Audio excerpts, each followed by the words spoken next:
These episodes were amazing and probably my favorite so far. What's special about these two episodes being paired together is that we can see direct contrast between Anne and Sasha and the incoming convergence of their respective journeys. Their tests, so to speak, in this episode, while vastly different, teach a similar lesson, which is consequences.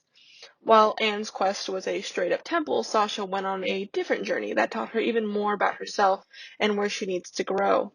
I love both these episodes for various reasons. The first temple gave us lots of lore and great story moments, and I think that Barrel's Warhammer gave us some great insight into who Sasha is, and I'd love to just dive into that. So let's start off with the first temple. So this episode kicks off with the planners and Marcy making a not so graceful fall into the amphibious Arctic, where Marcy has triangulated the location of the second temple. They really waste no time getting into it. I love that Polly made a really funny joke about eating someone's heart. I feel like we haven't seen a lot of the Planner family's hijinks in the past couple episodes, and I just feel like it's nice to see them all together and cracking some jokes once again.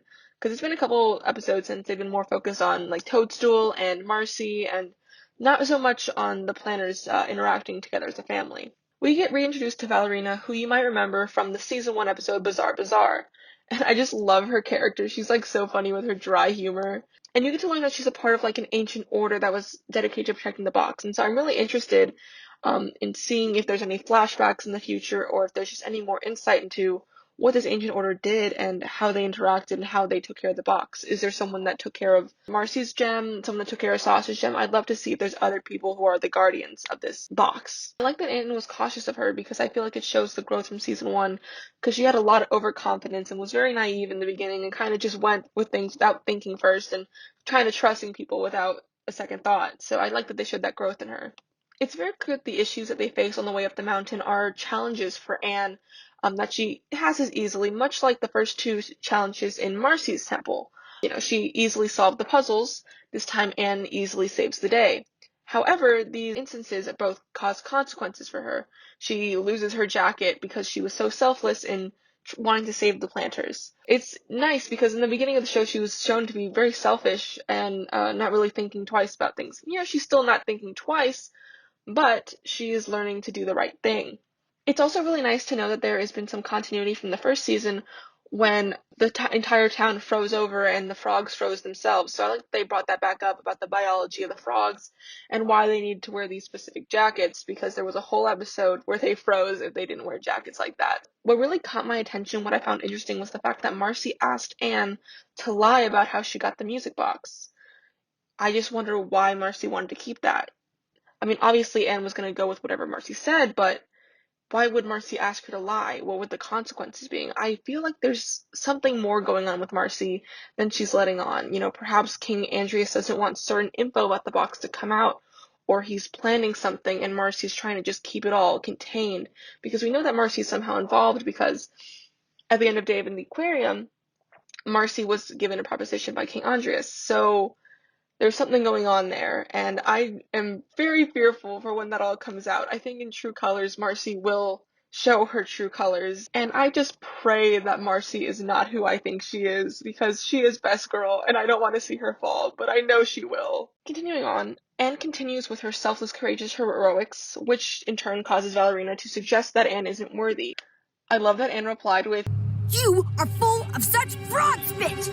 which has the exact same energy as "Talk to the glyph, witch!" which I love. I cannot believe they keep getting away with that. Dana and Matt never changed. Valerina then warps Anne to the top of the temple, and the animation looks great. The sky is so beautiful. And I guess Valerina must have watched season 1 on Disney Plus, because she starts rattling off every single mistake that Anne made in season 1. And I really like this because you get to see her growth directly. They're directly referencing the things that she did, and it's good recap for the audience, one, but it also allows us to directly see how Anne has changed and how much she has learned since meeting the planters. She owns up to these things and takes responsibility for her actions, which shows such a major divergence from who she was in episode 1, season 1. So I just absolutely love that. And just much like how Marcy's temple was really about humility rather than knowledge, Anne's was about responsibility and how that relates to having a heart, and how you can't have courage and compassion without taking responsibility and making sure that you're being responsible with these things. So when Ballerina falls off the tower, Anne obviously saves her even though she was the enemy, because it was the right thing to do, and Anne has learned that doing the right thing is what's always most important. They then reveal that this has been the temple the whole time, and Anne's stone starts to slowly recharge, with the blue color draining from her eyes.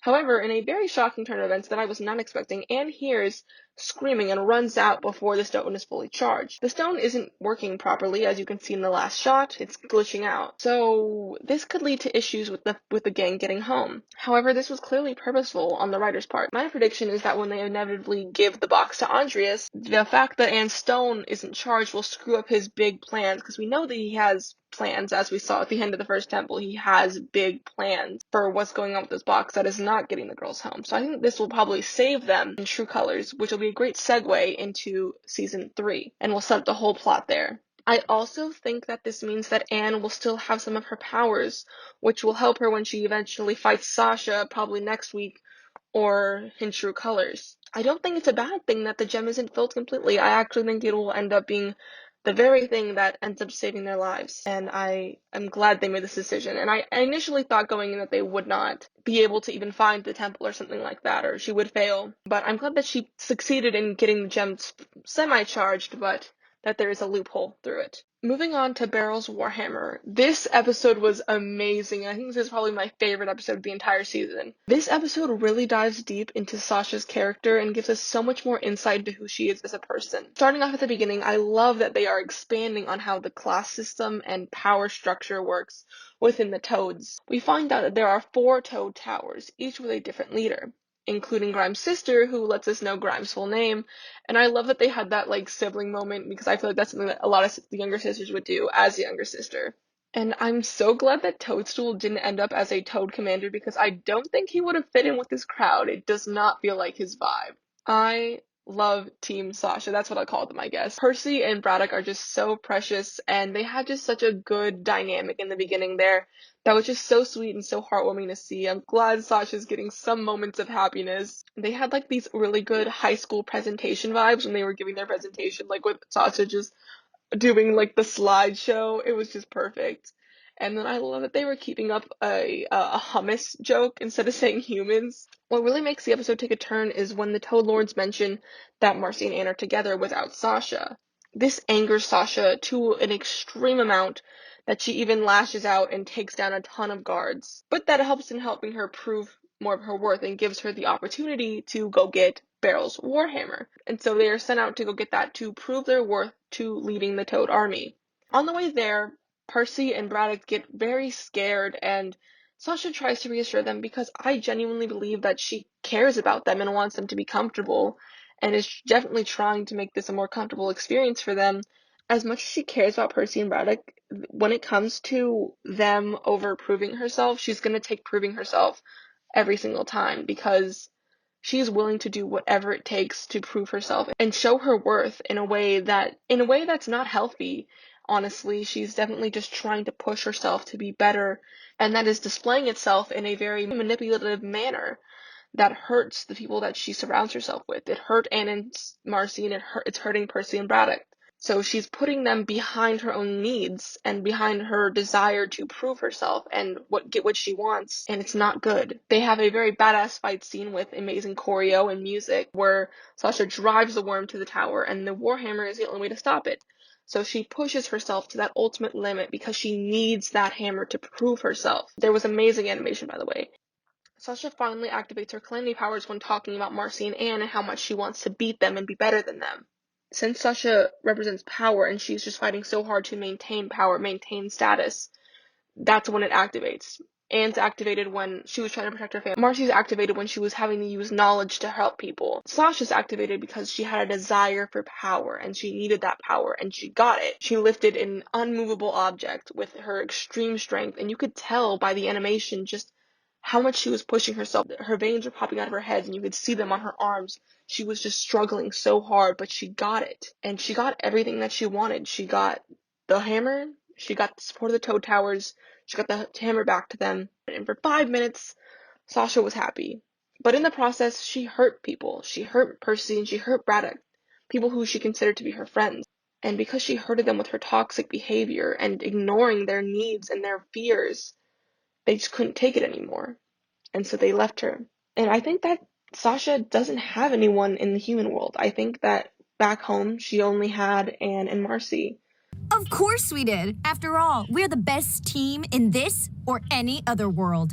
And so I think that she just has major abandonment issues, and seeing Percy and Braddock leave her the same way that Anne left her hurts. And it's because Percy and Braddock leave her in the same way that Anne leaves her. Sasha's starting to realize that maybe the determining factor is her, not others. And because initially Percy and Braddock stayed with her, they thought there was enough to stay for when they were fugitives and fighting the law. They thought that she wasn't worth staying for. But now, because of Sasha's direct action, they no longer can stay with her because of something that she did.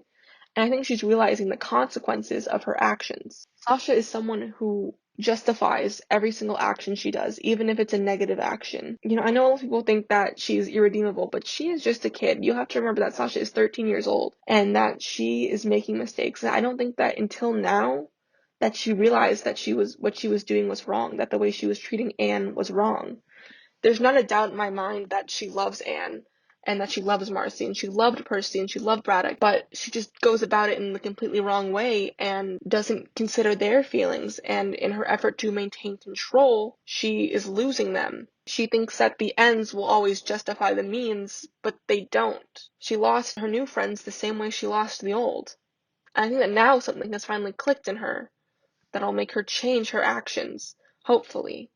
And I think that's her true colors. I think her true colors is that she's a good person, but because of something in her past, maybe we'll see in another episode what her home life is like. But I just think that maybe her parents weren't very present for her, or lots of people left her. And so she's fearing that people will leave her, and so she's trying to control them. And as long as she can control someone, they can't leave.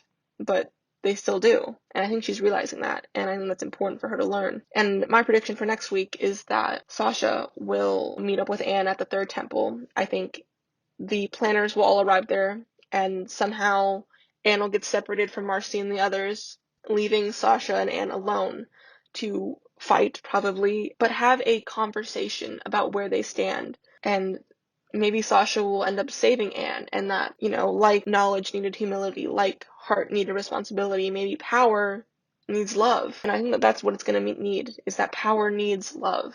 And I think that's where we're going to end up. And I think maybe there'll still be some tension, and, maybe Sasha and Grime will go to have dinner with the planners in the dinner, which is 2 weeks from now. And I think that's going to be the premise of that. And then in Battle of the Bands, Sasha will, becoming friends with them again, trying to repair that relationship, but will make a turn and make the siege of Newtopia in true colors. But at the end of the day, I think that the season 2 finale will be where she truly changes and truly starts her redemption. Kind of like Crossroads of Destiny kind of thing. Like, she goes forward and then backslides. So I'm very much looking forward to this, and I'm interested to see what you think. So please leave a comment below on what you think is going to happen with Sasha, what's going to happen with Anne. What do you think about next week? This episode was just really interesting, and then First Temple had some really cute moments, and I'm just really glad for it. So let me know what you think. Leave a like. Let me know what y'all think is going to happen next, and I will see you guys next week for Michelangelo and Bessie and the Third Temple. As always, I've been Lucy. See you next time. She's just saying hello.